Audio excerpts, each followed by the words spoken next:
Iowa, it's Congressman Nunn. This week, the FBI arrested a third individual involved in the Chinese Communist Party's attempt to infiltrate our ag sector with something called agroterrorism, bringing in both fungus and worm that could have devastated our livestock and our crop production here in the United States.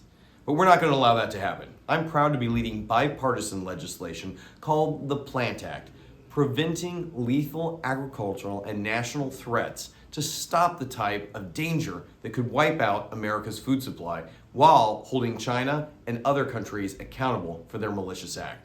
I'm happy to say that this has gained bipartisan traction and is moving forward quickly because the time to act is now, not after an agroterrorism act occurs. This week, we also passed important legislation to restore some common sense to our nation's capital. That means making sure that non-U.S. citizens aren't voting in elections and making sure the D.C. police have the support they need to be able to help defend the next time you're visiting our nation's capital.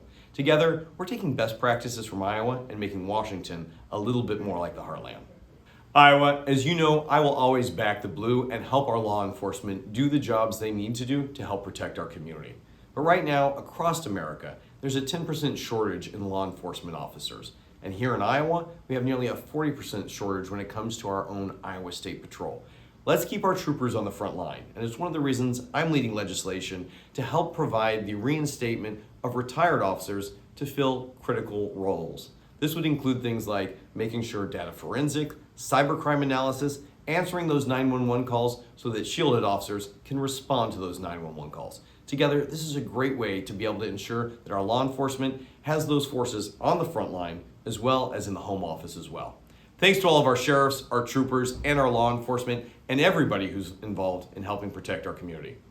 Iowa, I appreciate all the great advice you've given me. We'll keep fighting for you here in Washington, and I look forward to seeing you back in Iowa very soon.